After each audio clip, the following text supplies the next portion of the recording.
مصنف مؤلف علامہ مجلسی، یہ آپ کی ملت کا انسائکلوپیڈیا ہے، 120 جلدیں، جلد 52، شیخ زین الدین علی بن فاضل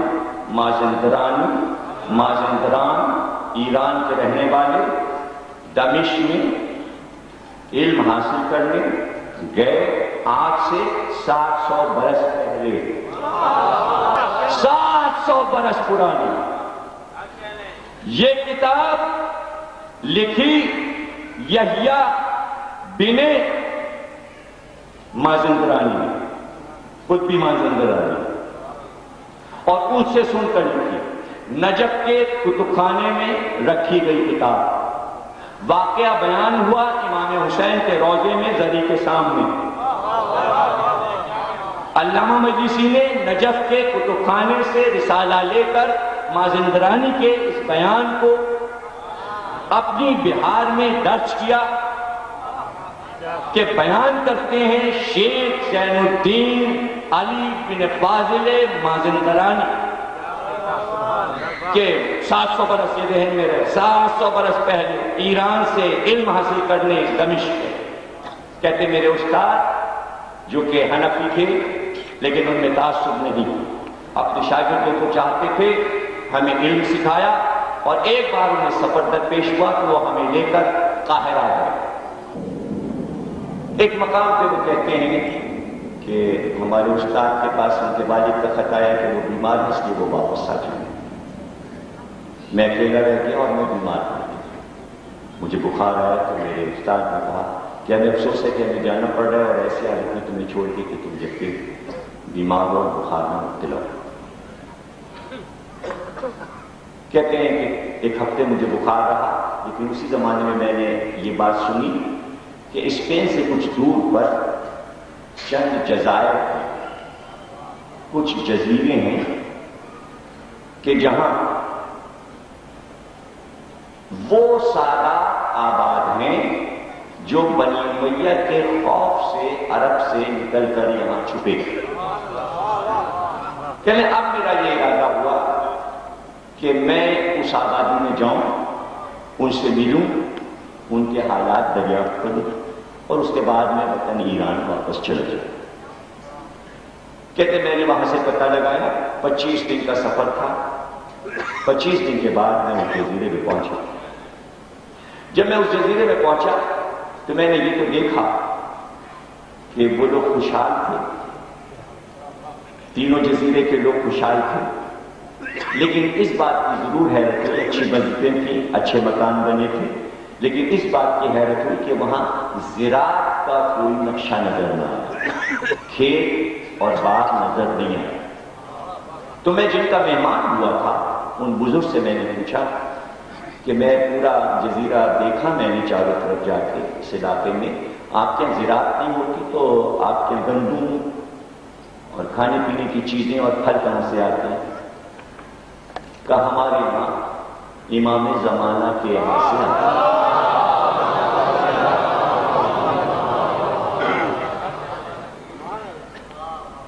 اب شیخ زین الدین کی حیرانیاں بڑھیں گی نا، یہ تو معرفت کی راہ ہے۔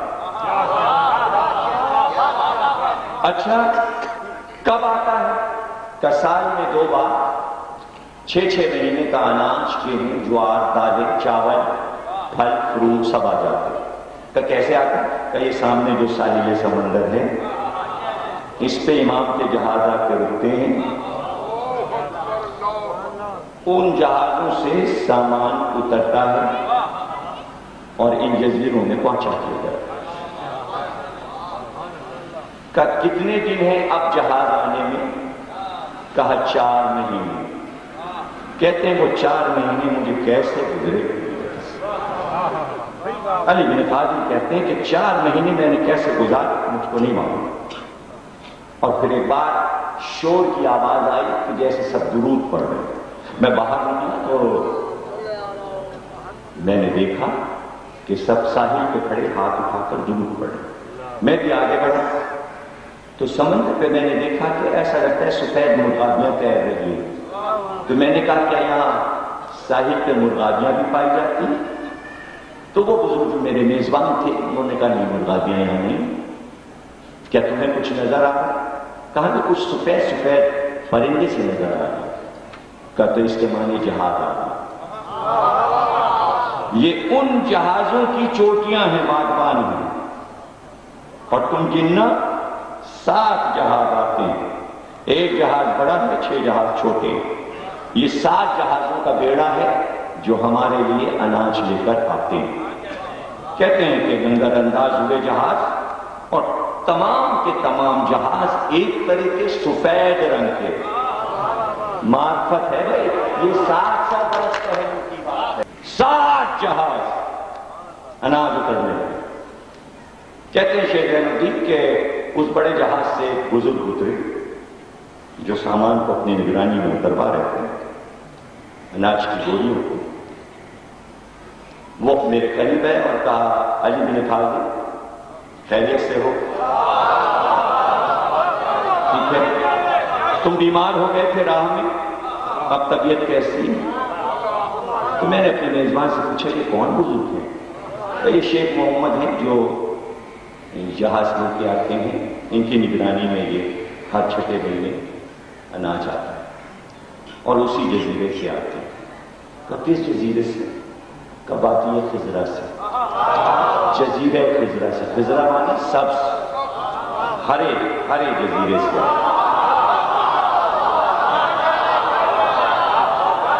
سب جزیرے سے، جہاں سے یہ جہاز آتے ہیں، سفید جہاز آتے ہیں۔ پھر وہ قریب آئے شیخ صاحب، کہنے علی بن فاضل تم کا آپ کو میرا نام کیسے معلوم؟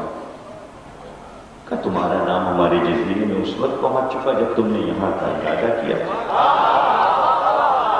اور ہمیں تو یہ پرمیشن ملی ہے، اجازت نامہ ہے کہ زین الدین کو اپنے ساتھ لے کے آؤ، وہ ہمارے پاس آنے کی خواہش رکھتے ہیں۔ کا جہاز کے دن جائیں گے، کا 4 دن کے بعد واپس جائیں گے۔ کہتے 4 دن تک میں نے خوب نمازیں پڑھی، اور وہ 4 دن کٹنا میرے لیے مشکل ہو گیا، اور وہ 4تھا دن بھی ختم ہوا، اور وہ جہاز کو واپسی کے لیے آئے تو شیخ محمد نے کہا چلے پیچھے پیچھے۔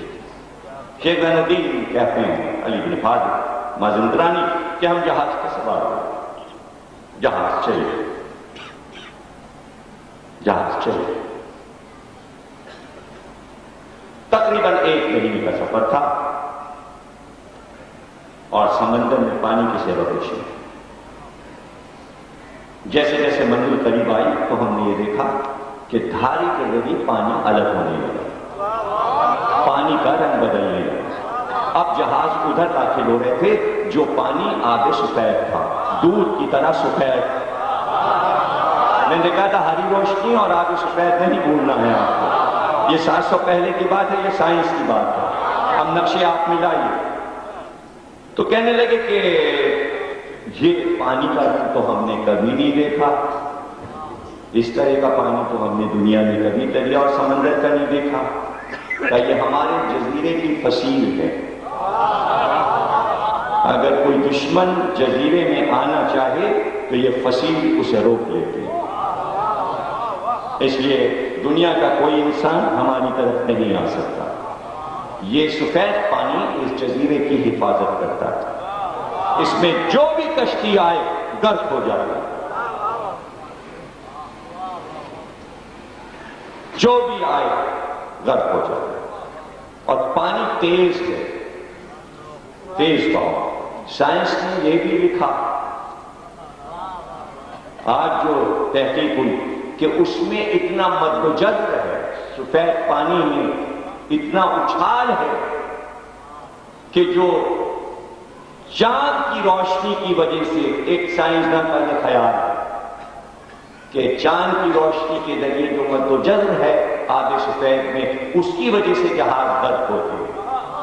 شیخ زین الدین نے 700 برس پہلے بتایا وہ پانی تیز اچھل رہا اور اس میں جہاز داخل ہو چکا ہے۔ کہتے ہیں ہم جزیرے میں اترے، جزیرہ دیکھ کر آنکھیں کھل گئی، سارے مکان ایک طرح کے، سب سفید، وہ قیمتی مسجدیں جو سنگ سفید سے بنائی گئی، ایسا سبززار، ایسے باغات، ایسی سجی ہوئی شاہراہیں ہم نے کبھی دنیا میں نہیں دیکھی۔ دل یہ چاہتا تھا بس گھومتے پھرو اور اس مقام کو دیکھتے ہو۔ شیخ صاحب نے ہمیں ان تک پہنچایا بزرگ کہ ایک مسجد کے وسیع حجرے میں جہاں نماز کا انتظام تھا، کہتے میں نے ظہرین کی نماز پڑھی۔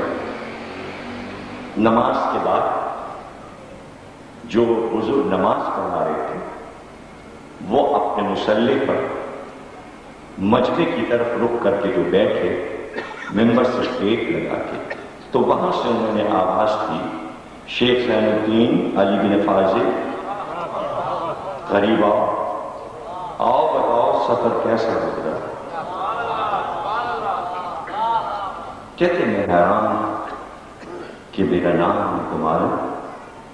تو میں نے اپنے ہم سفر سے پوچھا بزرگ کون ہے، ان کا نام کیا؟ کہ یہ سید شمس الدین اس جزیرے کے حاکم، سید شمس الدین یہی نماز پڑھاتا اور یہی اس جزیرے کے حاکم۔ کہتے میں گیا سامنے جا کے بیٹھ گیا، گفتگو ہوئی، کا آرام سے تمہارا سفر گزرا؟ کا آرام سے سفر گزرا، کوئی پریشانی نہیں؟ کا تھک چکے ہو؟ یہ 7 کا کمرہ تمہارے لیے ہے، اس میں تم آرام کرنا۔ کہتے میں سو گیا، تھکن تھی تو میں سو گیا۔ آنکھ میں یہ کھلی، مغرب سے کچھ پہلے مغرب کی اذان ہو چکی تھی اور میں نے محمد رسول اللہ کے بعد جو کلمے سنے میرا دل خوشی سے بھر گیا اور اذان پورے جزیرے پہ گونج رہی تھی۔ مغربین کی نماز پڑھ کر میں کچھ دیر پھر ان کے پاس بیٹھا، رات پہ پھر جلدی سو گئے، لیکن صبح جب سویرے اٹھا، صبح کی نماز کے بعد میں باہر نکل گیا کہ میں جزیرے کو دیکھوں، اور میں دور تک چلا گیا، دیکھتا ہوں پھل تو گئی لیکن شیرینی میں فرق تھا، بناوٹ میں فرق تھے۔ وہ انار لیکن دنیا میں ایسے انار نہیں دیکھے تھے، تو وہ سیب لیکن دنیا میں ایسے سیب نہیں دیکھے، اس لیے کہ وہ اپنے حجم میں بڑے تھے اور مٹھاس میں دنیا کے پھلوں سے کہیں زیادہ۔ پھل سارے وہی تھے، انگور، انار اور سیب، وہی سبززار۔ پھر ایک پہاڑی تک میری نظر گئی، ایک بلند پہاڑی، اس پہ قبہ، قبہ یعنی جیسے یہ 2 گنبد بنے ہیں نجف کا، اور یہ در کے اوپر سے کہتے ہیں روزے کو گنبد سمیت قبہ، سفید مجھے نظر آیا، اور وہ بھی سبززار کے ساتھ راستہ اوپر جا رہا ہے۔ ادھر سے ایک بزرگ کو اتر رہے تھے جو اونی لباس پہنے ہوئے تھے، تو میں نے سید شمس الدین سے پوچھا کہ انہوں نے بہت مجھے ایسے دیکھا جیسے چیکنگ کر رہے ہیں، کہاں جزیرے میں تم نئے ہو، اگر کوئی نیا آدمی آ جائے تو سب دیکھنے لگتے ہیں، کہاں سے؟ چونکہ تم میرے ساتھ تھے اس لیے صرف دیکھا انہوں نے اور آگے بڑھے۔ کہ یہ بزرگ کون ہے؟ کہ یہ جو اوپر تمہیں قبہ نظر آ رہا ہے یہ اس کے نگراں ہے، اور ان کے علاوہ اوپر کوئی نہیں جا سکتا، صرف یہ اس گنبد تک حجرے تک جا سکتی، لیکن تمہارے لیے اجازت ہے تم جاؤ۔ کہ تو بتا تو دیجیے وہ جگہ کیا ہے؟ کہ یہ وہ جگہ ہے کہ جہاں پر ہم کو احکامات ملتے ہیں لکھے ہوئے امام کی طرف سے،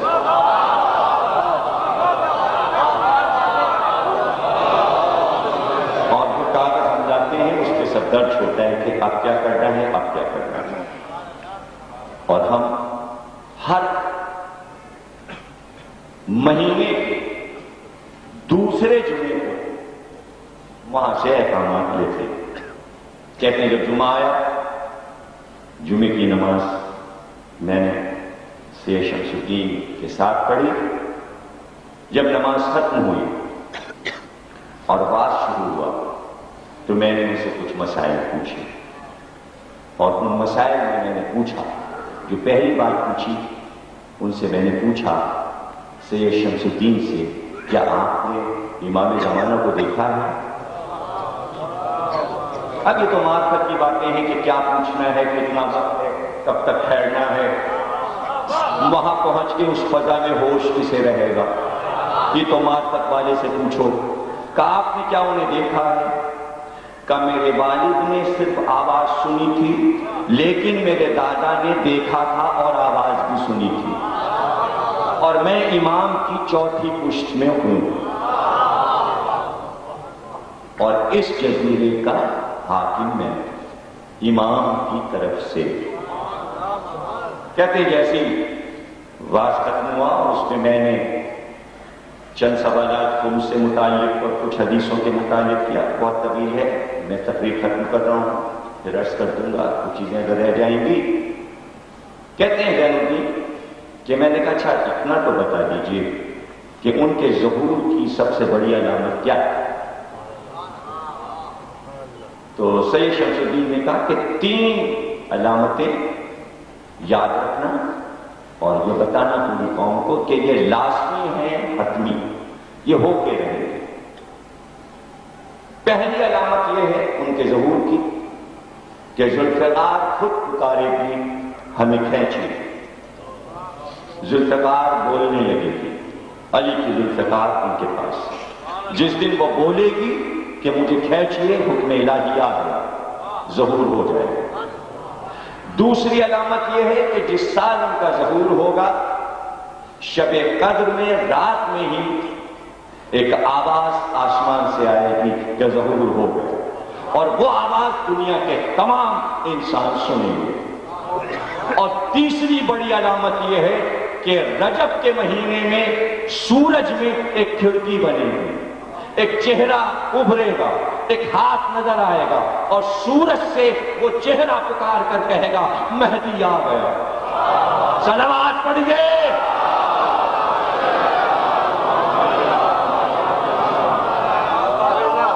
حسین